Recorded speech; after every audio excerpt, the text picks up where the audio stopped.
I'm confused.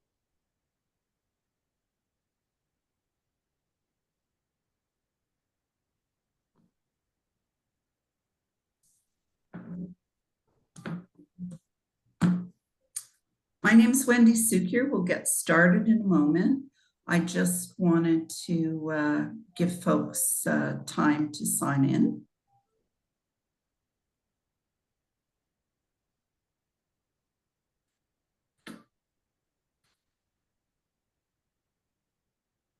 I see the numbers are climbing. It always takes a minute or two.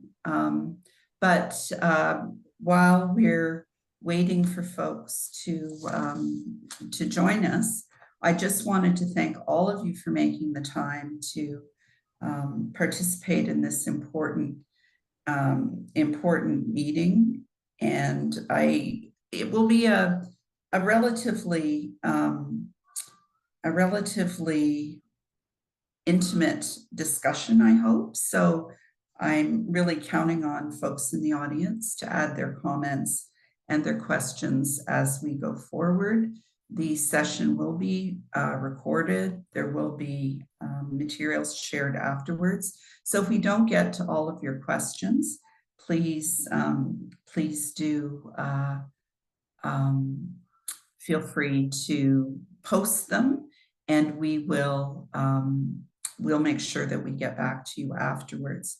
So as I said, my name is Wendy Cukier, and I lead the Diversity Institute. My pronouns are she and her. And I'm joining you today from the traditional territory of the Anishinaabe Algonquin peoples in Ottawa. Normally I work in Toronto, which is the traditional territory of the Anishinaabe, Mississauga of the Credit, the Haudenosaunee, the Chippewa, and the Wendat peoples. And regardless of where we're joining from, we are all on traditional territories of First Nations, Métis, and Inuit peoples. Many of you know that the university that I work at, now called Toronto Metropolitan University, is in a process of truth and reconciliation, and that is part of the reason why the institution changed its name. So we infuse a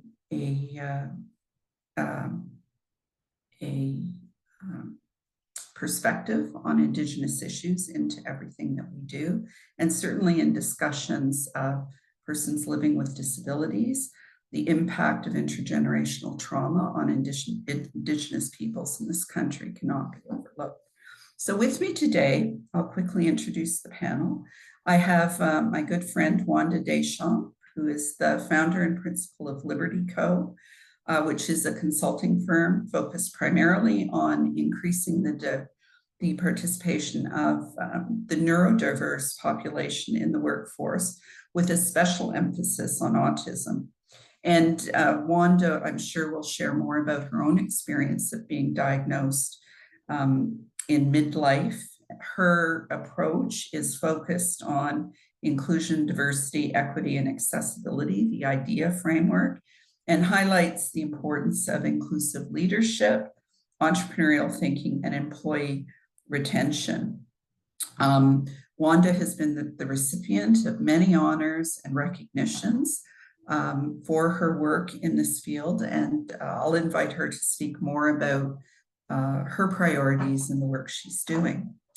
The next speaker, and someone I think I have known the longest, in fact, because she leads a company that was incubated at the Digital Media Zone when I was the Vice President of Research and Innovation, is Maayan, who is the founder and CEO of Access Now.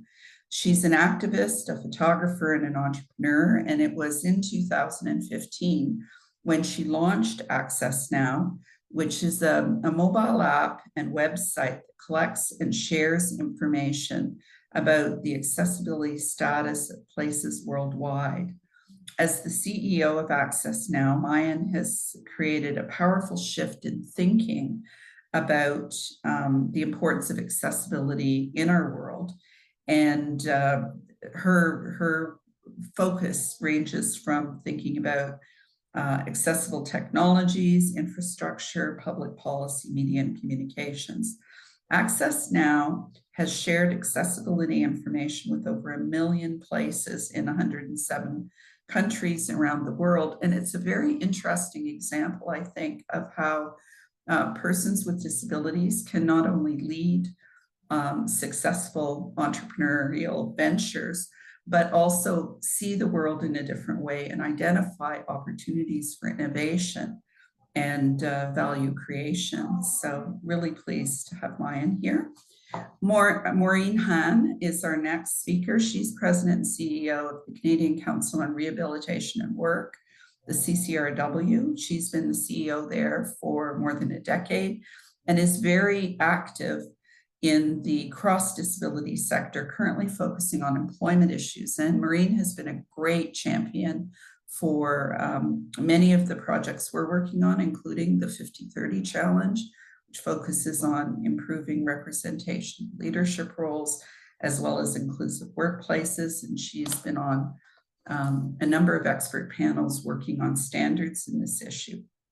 She has been involved in many other committees, including the UN Convention on the Rights for Persons with Disabilities on behalf of civil society. She led discussions of employment for persons with disabilities, and really too many things to discuss. Certainly, she was part of the COVID-19 Disability Advisory Group during the pandemic and remains an advisor to government and other organizations.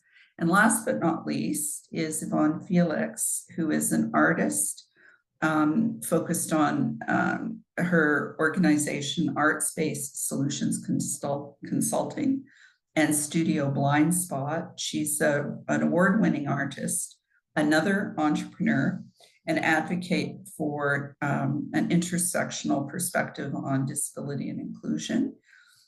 She's using technology to create a more inclusive and accessible world, and her innovative use of technology pushes the boundaries of traditional storytelling to engage audiences in a variety of ways. And so she will bring yet another perspective to the panel.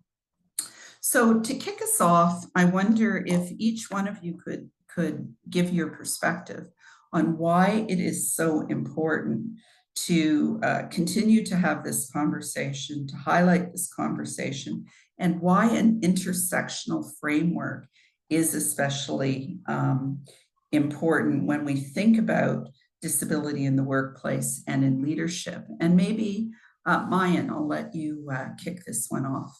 Sure. Thanks, Wendy. Great to be here virtually.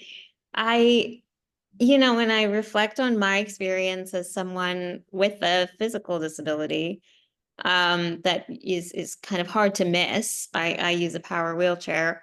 I think a lot about kind of people's responses or reactions to me when I would enter a space or, claim my voice in a conversation or kind of speak up or provide an opinion or kind of even just like demonstrate any type of leadership. And I think, there's always like this thing that's sitting in the back of my mind, which is that I'm hyper aware of the fact that often if you're meeting me for the first time and possibly have no experience or introduction to disability, my disability is the first thing people are thinking about, questioning.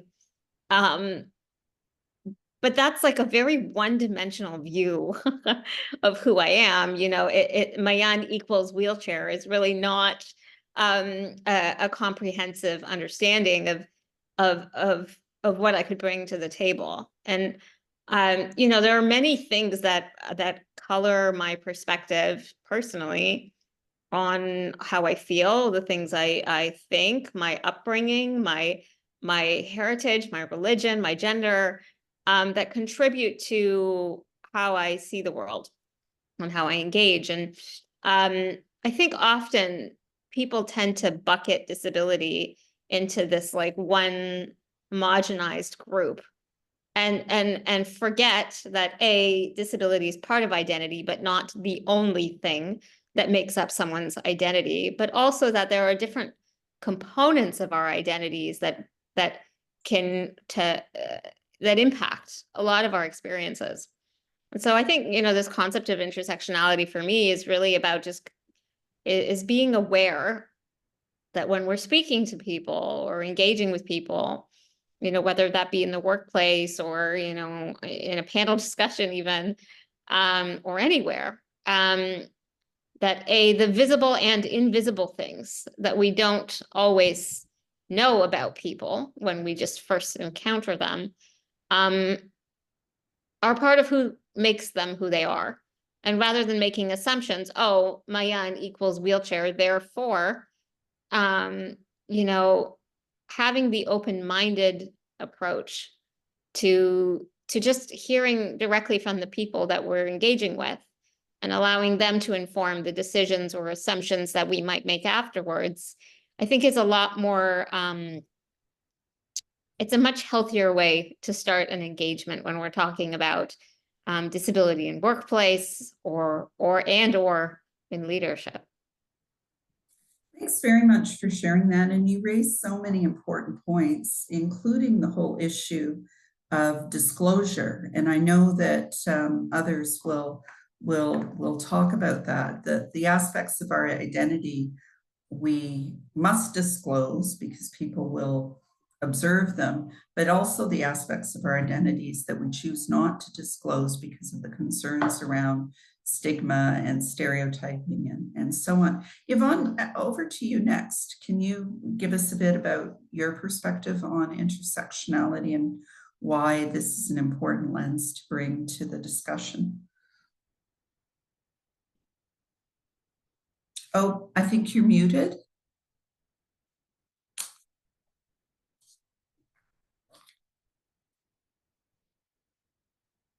Go ahead.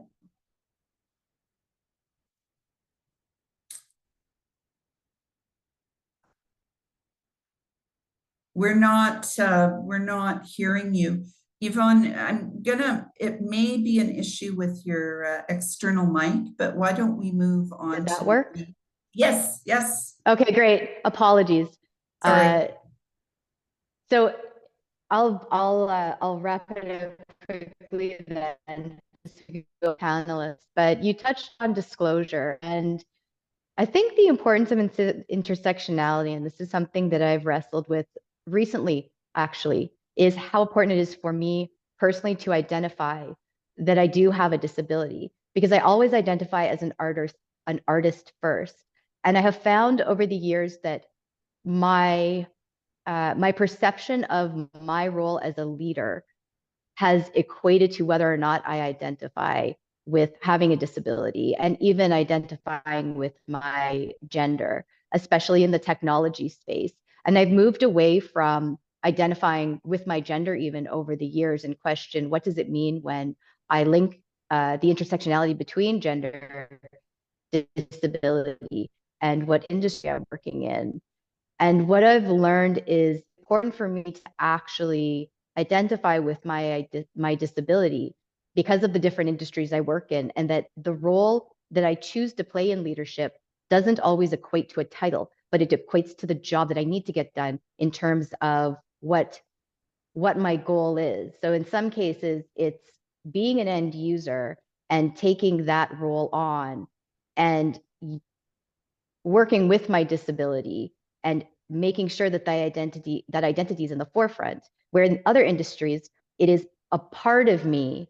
And I don't necessarily want that to be the forefront, because the intersection of being an artist with a disability means that it is embedded in my practice. And I want the artistry to come out first, and how I approach different projects and different solutions depending on my individual interactions. So it's something still I think I'll always consider, depending on how society evolves. It's always moving, a moving target as to how I approach that intersectionality, but it is definitely something that in the moment, I think it should be on the forefront, that the intersection with disability is very linked to who I am as an individual.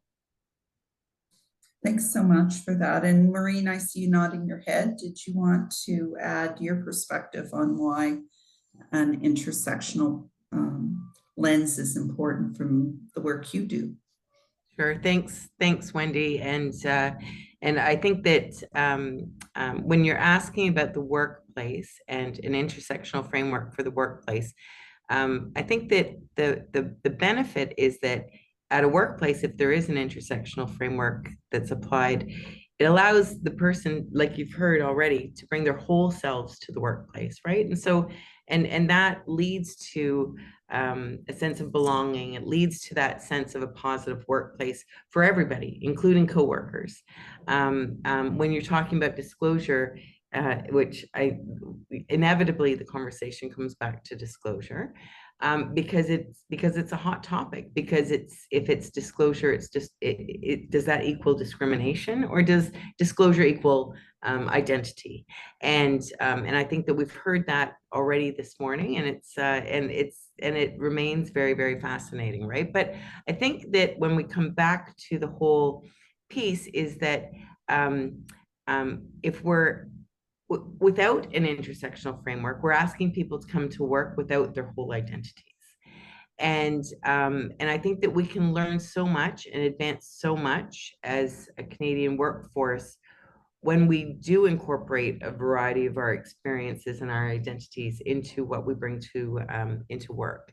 So, you know, and Wendy, you spoke about this right at the very beginning, that different viewpoints lead to more comprehensive and inclusive solutions to challenges. And if we're doing the same thing over and over and over again, applying a different lens and understanding it from a different perspective is how we're going to find those solutions. And so that kind of innovation into a workforce, and into workplaces, that's what we're looking for, and that's what we need. That's great, thanks. And Wanda, your perspective. Well, I've heard Maayan speak about her power wheelchair and her power wheelchair as a child, and, you know, school and recess and everything like that. And I've been disabled, and I choose to identify as a disabled person. Not all autistics do, or neurodivergent individuals. And of course, that's a personal choice. I choose to identify as an autistic and disabled person. However, I didn't know. So unlike those who receive a diagnosis in childhood, as you mentioned in the intro, Wendy, I didn't know I was autistic and disabled until a month before my 47th birthday. So that is a very different experience. However, no less important. The autistic neurodivergent perspective is no less important than those who are aware that they're disabled or have a different brain makeup from birth. So there's that, and then the reality around invisible disability.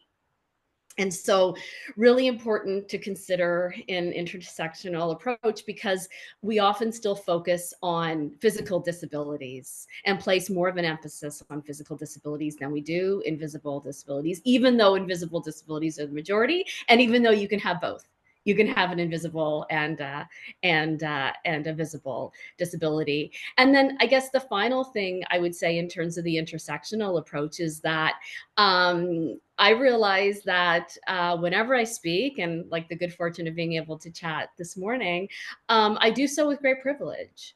And so we need to consider the disabled perspective, just like we need to consider, you know, all aspects of identity, really important disabled perspective. However, we don't all have equal access as disabled people. So for instance, you add other layers of individual identity, such as race, ethnicity, and religion, and sexual orientation, and the barriers increase. And so really important to echo everything that's said but so far in the workplace. You know, yes, we want people to bring their full selves to work. However, if people know that they're going to experience increases in amount of discrimination because of additional aspects of their identity, then not as likely to disclose, aspects that they don't have to. And if there's obvious visible differences, in addition to the realities around disability, we have to be sensitive to that and know that, those in the power positions do have a lot of privilege.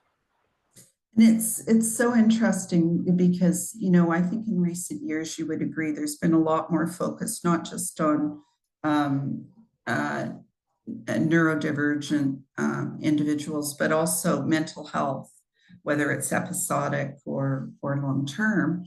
And there's increasing research to show, for example, that the experience of anti-Black racism produces mental health and physical health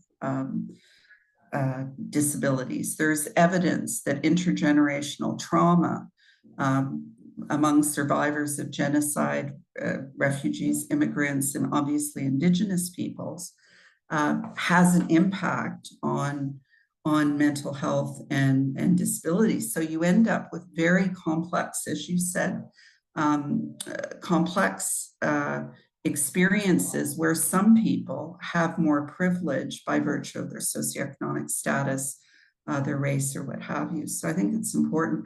I also wanted just to note, Ramit Bilan, Dr. Bilan, who's the CEO of Women of Influence and our co-sponsor, is unwell today. But the study that she just released on exploring ageism among women in leadership and the workplace is also pertinent to this discussion because, as you know, as people age, they are more likely to acquire certain kinds of disabilities. So thank you very much for that explanation. I wonder if we can shift specifically to the question of women with disabilities in leadership, because we often say if you can't see it, you can't be it, or see it, be it.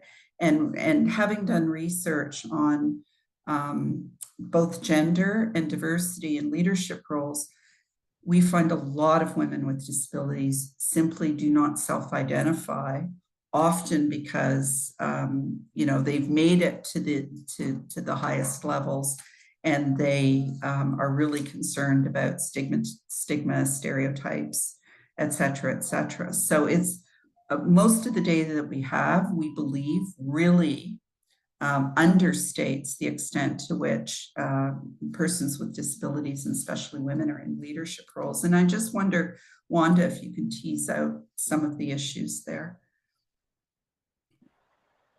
Yes. So we know that if leaders disclose and really take ownership of creating that culture of inclusion, whether or not they are disabled, that additionally people will disclose.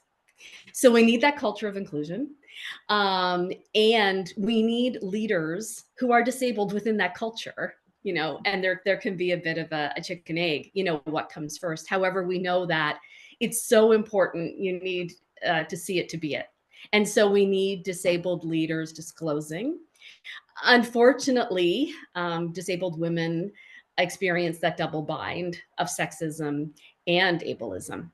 So, often we can mention disabled men, neurodivergent men who disclose. But then we're searching who are the really well-known neurodivergent women, for example, who are disclosing. There's so many reasons for that. Right across sectors. So, entrepreneurship, that's the for-profit sector, for instance, but then in the not-for-profit sector, we need boards of directors, just like we need people of color, Indigenous leaders on boards of directors. We need disabled leaders on boards of directors, men and women. Yet so often it is men, and then, disabled women afterthought, yet it's so important. And then there's so much to be said about this, Wendy. I'm trying to distill, but there's just so much. And then in terms of entrepreneurship, another thing to consider is the push-pull. So we want women, we want all people who are disabled, who are entrepreneurs, to enter it because it's a choice. But the reality is that it's often because they're pushed out of the workplace because of a lack of inclusive cultures. So they're embarking on entrepreneurship because it's frankly a safer environment for them. They don't have to exist within those ableist workplace and discriminatory workplaces, or perhaps because they don't want to disclose in the workplace. And in order to receive the supports they need, they would have to. So, and then I guess to add just that other layer too, we're lacking disaggregated data. So a lot of the studies in terms of disability, that whether it be, relying on the male perspective, then we don't have enough about women. And then within women, we don't have enough about racialized women, Indigenous women with disabilities, so on and so forth. So there's so much to be done, I guess, in terms of a positive, because I do always like to add that at least we are considering it more and more. And I know we're going to talk about resources later on, but just to plant in people's minds, one person I feel who's been really effective and has been a role model for me is Charlotte Velour, openly autistic and ADHD, dual diagnoses at 50. She is a governance expert, and she's founded the Institute of Neurodiversity. And so Charlotte is one of the people, see it, be it, representation truly matters, and why we need neurodivergent leaders, women leaders, and disabled women leaders. We need them from the boardroom to the C-suite to the office cubicle. That's what I always say. Well, and it's interesting because I hadn't actually thought of this before, and we can talk more about it later. But one of the big issues when you look at gender and leadership is leadership stereotypes are highly gendered. And so there are certain behaviors that are well accepted in men. And if women display those behaviors, they're considered not likable, not feminine. It's that double bind.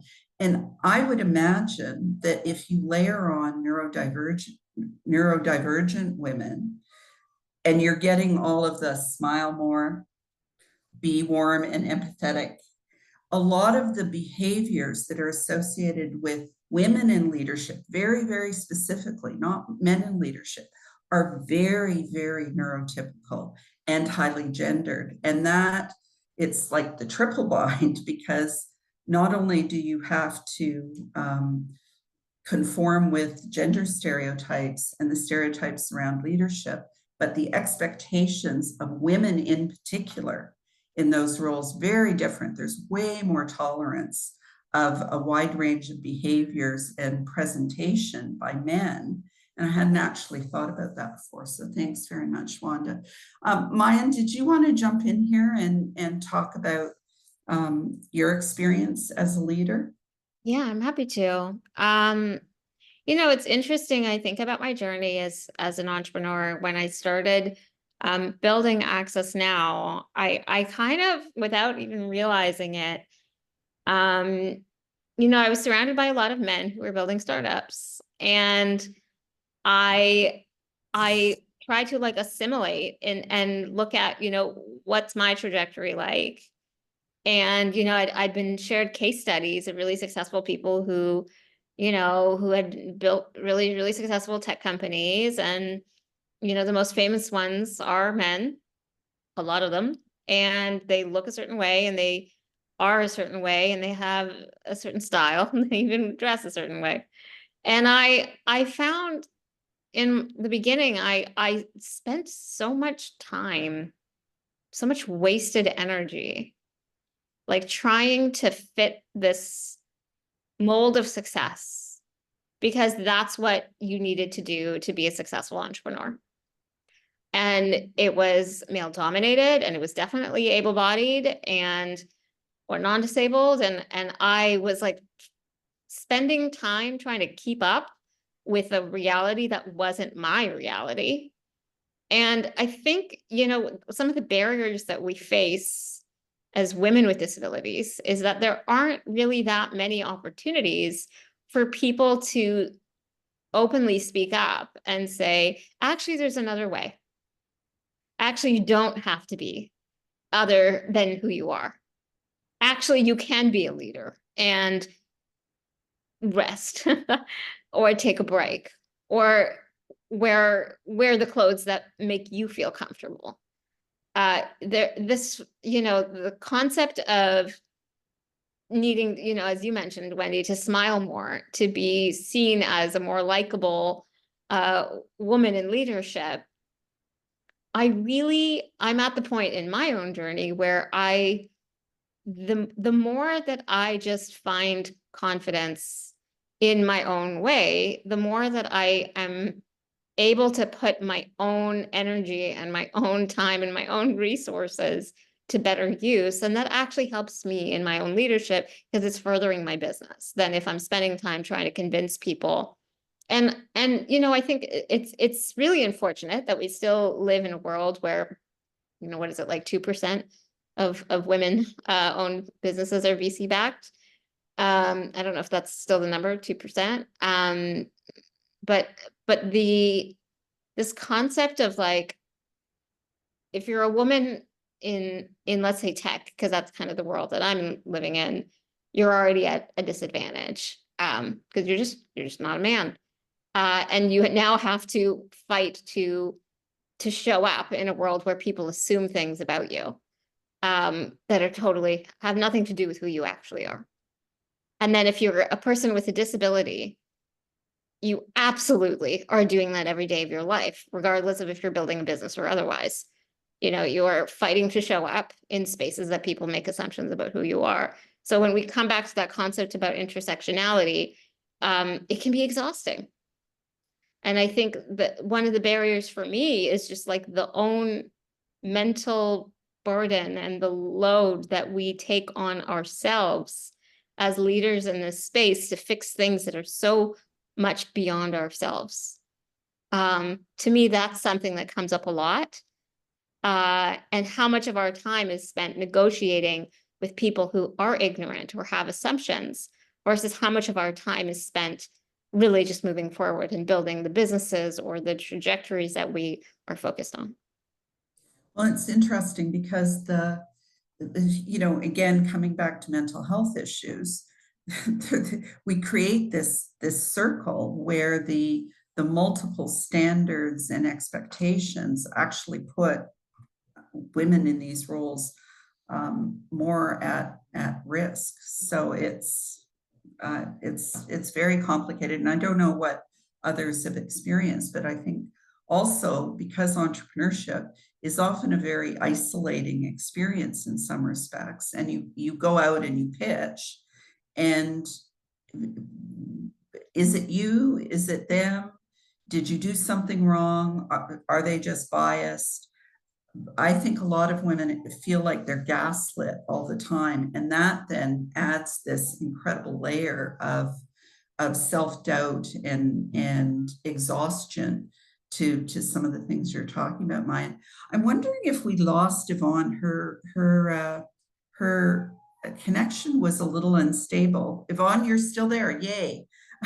Yay. Tell us about the impact of COVID on in your experience on persons with disabilities. I am going to suggest you might want to turn off your video if the network continues to be unstable, because you seem to be frozen now. It's okay right now? Yeah, can hear you. It's good. Yeah, you can hear me? Yep. Okay. Yeah, I will tail end your point about exhaustion and COVID and the impact and how intersectionality really became the forefront in my life during that time. One of the things that became very apparent to me when I was working in a startup within the technology space, one of my real first adventures into this space where it was male dominated, was that I had a family. I had children. I chose to exercise the use of my ovaries, and I had 2 kids at home. both of them off and on homeschooled. And one of the things that became so apparent to me was that during COVID, I actually had the ability to be a very present parent and also work. Over the years, I had, when I'd entered into incredibly male-dominated spaces, especially in engineering, I felt that I had to code switch often, as Maayan pointed out. And I think I had gotten used to that experience, having to constantly sort of shut off that part of me that actually made me quite driven.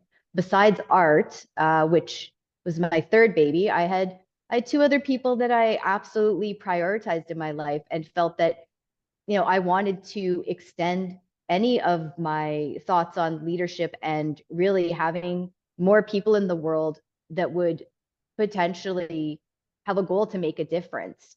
And so I brought them everywhere, anything to do with art, as my own founder and director of my own business and working in entertainment and installation and having a all about people.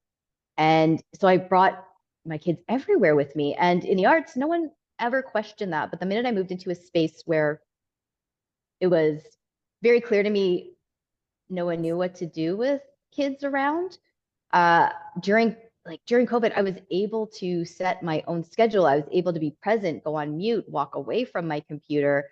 And also I was able to bring my family into the experience of work. I'm a strong believer in the lived experience is what actually provides you with the skill set to go out into the world and become employed. And having a neurodiverse family, the strength is being together and being able to have conversations and being able to set an example and have a hands-on experience. And I don't think I identified before, but I do have partial sight. And, I have a cane. I'm about to get a dog. But again, that code switching in having to be present and having to really spell it out for people what partial sight means. And behind a computer screen, I had complete control of my technology. I had my family at hand. Like everything all of a sudden just came to me, and I made it work until it didn't work anymore, just like for everyone else. But I found the positives, and I think that also sort of helped me get through and my family get through, like I said, until something else came up, and then we had to completely switch and get used to the next step that society was going through. Such a good point. And, the research really supports your experience in the sense that if you look at what a lot of surveys of persons with disabilities indicate they need in order to succeed in the workplace, it's things like flexible work hours, flexible place of work, and frankly, not being stigmatized and subject to microaggressions all day long. And so if you think about those things and you think about the impact of COVID on some people, and I wouldn't say this applies to all people, but to some people, it forced employers to introduce flexible working arrangements that they had resisted for decades because they had no choice. And that then in turn helped lots of people who identify with disabilities. But other comments on this point? Wanda, I think you were the one who flagged it in our earlier discussions. Yes, I mean, it's so ironic, if that is indeed the word, that what was put in place in a weekend for not everyone, of course, however, a large part of our workforce, because of COVID-19, flexibility in terms of hours and location, increased technological supports, and customized communication to suit employees' needs, especially with supervisors. What had the neurodivergent and disabled communities been advocating, as you said, Wendy, not just for years, in some cases decades, and been denied because it was too costly and too expensive? Put in place in seemingly a weekend, and what happened? Productivity increased. For only Yeah. for disabled and neurodivergent individuals? No, no, no. We're hearing from so many people. So it just goes to show that when the will is there, change will come. It's just unfortunate that when you're a member of a marginalized group and you're advocating for that change, you're not necessarily heard. So back to the leadership point, that's why individuals, a group of folks here, the individuals like Charlotte Valeur, so important taking it on themselves to increase profile, of what's so needed and what's good for disability and neurodivergent inclusion, good for everyone. Absolutely. Maureen, speaking of that, we hear a lot about employers, labor shortages, especially people forget that SMEs are 90% of private sector employment in Canada. And, lots of big companies are at least creeping forward in terms of their inclusion practices and recruitment and so on. But we're seeing a lot of cases where persons with disabilities leave as quickly as they come in because the environment is so hostile. Can you talk a little bit about that situation and what you think employers really need to do in order to create workplaces that are more inclusive for persons with disabilities? Yeah, thanks, Wendy. And it's super hard to follow the other speakers who have spoken when I'm going to talk about something that seems like, we're talking about job postings, right? We're talking about making sure that you put basics in what employers should be doing for hiring a very diverse workforce. But I think that like you said, it goes way beyond that. It goes way beyond putting up that sign saying oh well we're putting the right wording on the job postings. We are making sure that we're asking for adjustments during the interviews or when we are looking at resumes to make sure that gaps in resumes don't hold back people because we don't know about their experiences growing up, especially when we're talking about women with disabilities, how they're often a primary caregiver in their family, not just for their own families, as Yvonne was talking about, but also for their parents and for their siblings. It falls to them to be the unpaid caretaker quite often. So I think that there's the attraction of people with disabilities to get them into the workforce, but then it's the retention. And even this morning when I'm here in Ottawa with you, Wendy, which is kind of cool. Like, I think that maybe we're down the street from each other. But in a panel discussion that was this morning, somebody was saying, how they had a woman who was a Red Seal certified chef. But then what happened was she had a brain injury and couldn't keep up with the demands of the job, and then asked for accommodations, but didn't want anybody to know, right? Didn't want anybody to know. So the problem is you can't back up time. You can't go back and say, okay, well, now we're going to be an inclusive employer because somebody's come to me to say to me, I need to be an inclusive employer. So then what happened was a whole bunch of staff around were like, well, but what's happened to Rose? What's happened to her? She's not pulling her weight. She's not doing what she's supposed to be doing. She's getting the same amount of pay as everybody else, but she's slacking off. And so I think that what we have to be doing right at the very beginning is what we talked about at the very beginning of this conversation, having that intersectional framework set up at the very beginning so that the conversations are, we are an inclusive employer. We will accommodate and adjust for our staff. And to Wanda's point, is that about a flexible workplace, or is that about making sure that you get to come into work? You get to have a place that is accessible for when you're in the workspace. We're going to accommodate you and we're going to adjust what we do in order to make sure that you are happy and healthy and safe at work, right?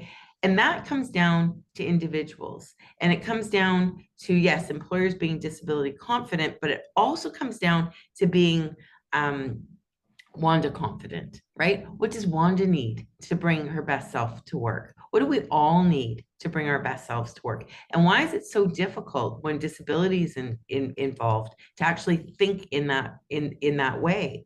You know, and I think that a lot of it has to do with the, you know, fear. It has to do with the fear of being sued because it's litigious around disability management systems are litigious. They are based in insurance, which is based in law and policies, but we're not talking about that, right? We're not talking about we are talking about the human right for work, but we're not talking about a litigious workplace. We're talking about adjustments that happen all the time for everybody. And to Wanda's point, over a weekend, we figured it out for the majority of the population, and we're still struggling. We're still having this conversation about disability. It's really, really good observations. I wonder if we can, and I'm a horrible moderator because we are getting tight for time. But I wonder if we can sort of shift the focus and give everybody a chance to talk about 2 or 3 things that really have to change in order to achieve what we're aspiring to with respect to inclusive workplaces. So maybe Wanda, start with you and just go through the list. Yes, I would say I'm happy to, except the reason I want to jump in is because the majority of the neurodivergent population is either unemployed or underemployed. And so even when you look within the world's largest marginalized group of disabled persons, even within that, neurodivergent individuals are lagging. So for instance, autistics, our employment picture is worse even compared to other disabled groups. So there's urgency there. There's tremendous urgency when we think of employment as being a social determinant of health. So going back to what Maureen said, job postings is even within disability or added to disability, is neurodiversity even there? We welcome applications from members of marginalized groups, including disabled persons, neurodivergent, so on and so forth. Coming from a strengths-based approach to disability and neurodiversity. So just flipping that, you know, disabled persons cannot work, require so many accommodations. No. Disabled persons, neurodivergent individuals, very, very capable, contributing, like neurotypicals, skilled, have talents to offer. The majority of accommodations that are required are actually requested by neurotypicals, by non-disabled individuals when you think about accommodations that are requested. So we have to, as Maureen mentioned, you know, really shift that mindset from thinking that it's expensive. No, the cost is unemployment. The cost is not employment. And really focusing on the strengths amidst talent shortages. We have a hidden talent pool. And for brevity, Wendy, on my website and on my LinkedIn, the article Working Toward Neurodiversity Inclusion, lots of practical tips in that article that I wrote around hiring and retaining neurodivergent individuals with an emphasis on autistics. Thanks so much. Maayan, how about you? What are the 2 or 3 things you'd like to see in the workplace or in terms of support for entrepreneurs? It's funny, you know, I really would love to get to a moment where we don't have to have these conversations. I would love to show up and not feel like there is an elephant in the room or an extra job that I have to carry because the space that I'm working in, the people that I'm working with don't really care. And in the best way, I mean, not don't care, like don't want to invest. We've done the work proactively so that when people show up, they can just be their full selves. And I think also, I would say that like I would love for people to be open to surprise and to the unexpected. And that rather than feeling like we even have to make assumptions or do the research or become experts, that sometimes just creating the space for people to feel comfortable enough to share what they need or how they best perform, disabled or otherwise, open to change and open to new, I think is the thing that I encourage all people to consider, that there are other ways of doing work. There are other ways of interacting and engaging with people. And just because there's a way that we've always done it, doesn't mean that that's the only way. And that people with disabilities of all different lived experiences, we have a lot to offer the workplace in terms of innovating on some of the, I would almost call archaic thoughts about what it means to work and what leadership looks like. So interesting because we do have a lot of discussions with different equity deserving groups, women, Black community, and so on, who are entrepreneurs. And one of the things a lot of them really are preoccupied with, and it sounds like I'd be interested in your views specifically on this.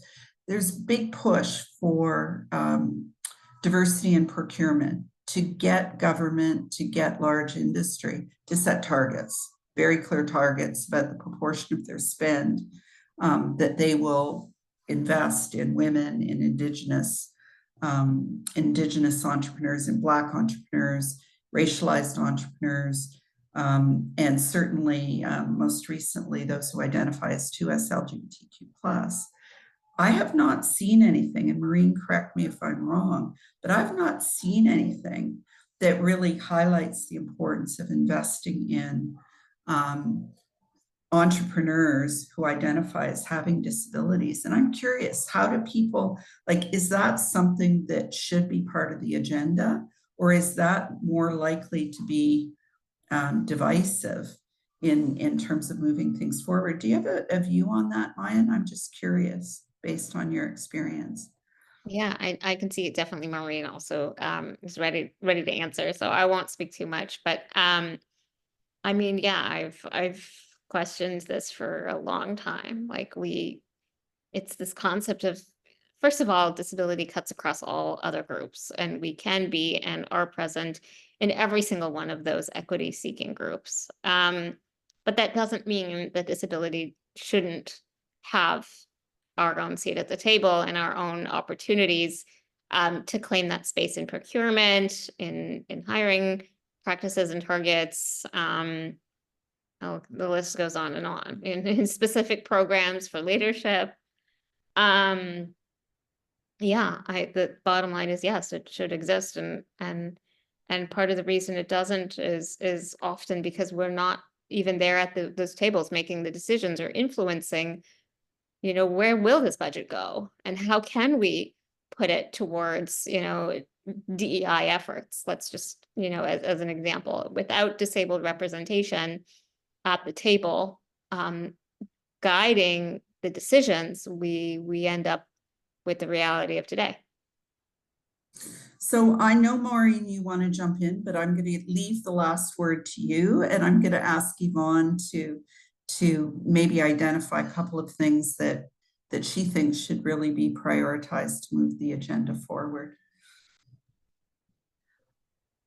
I think the other panelists have pointed out a few of the things that I was thinking of, but the one thing that I have observed over time is that it used to be called finding the champion in the castle, and then it was referred to as an ally.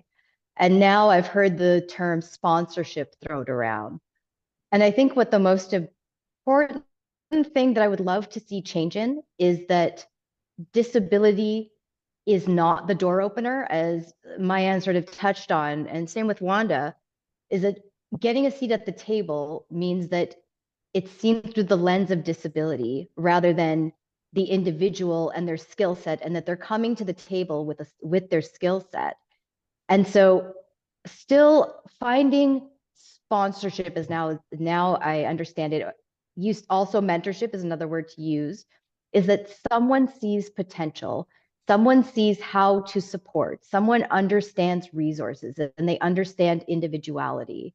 And I would love if it could be that the table was turned and the individual with the disability is coming with the skill set and has the opportunity to just be seen with their skill set. And this is a conversation that's been going on for so long, is being able to be seen for your skill set.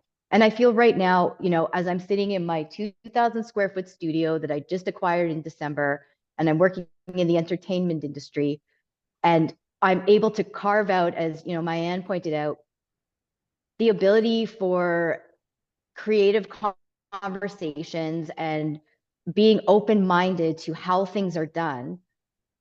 One of the other things is, you know, accommodation and boundaries are also have an intersection, and being able to go to a job and say, or be able to work and collaborate and say, this is what I need and this is what I need to do it. You know, I'm sitting in the studio now because I wanted a space where I could go and I did not have to explain a single thing to anyone. And I could invite people into my space so that they could be seen and feel included and be able to work the way that they needed to work. And I would love if that conversation just could become not, I don't want to use the word, I'll use a normative ideal, because one day it won't be, and it'll just be part of the ecosystem of being able to go out into the workforce. Thanks so much. So Maureen, 2 minutes, and then we'll close. Really quick, because I think that I think my colleagues have touched on most of the things that I would have said. You know, the strength-based or the focusing on talent is huge, because if you're focusing on disability, it's not going to go anywhere. You can't, nobody's going to hire you, anybody, and nobody should hire anybody based on a disability. They hire people based on what they can do, not on the barriers that they have, right? So it is that strength-based, it is that talent-based piece. And, you know, like Yvonne was talking about mentorship, people have to meet people. And just along that lines, people have to meet people, and people have to save space for people. But then the people who are taking up that space, once other people come, they have to leave, right? They have to get out of there. They can't stick around. So being an ally and being an accomplice or being a sponsor is all really, really great. But then you got to go, right? And stop talking for people who can speak for themselves. And so I think that those are the things that I think need to change. So thanks, Wendy. Well, and thank all of you for participating. This was just a great, fantastic discussion. We'll be sending out follow-up. I didn't see any questions in the Q&A, but I'm sure if people have questions, the panelists will be happy to answer them. And great to see all of you again, and great to meet you, Yvonne, and have a great rest of your day, and thank you so very much.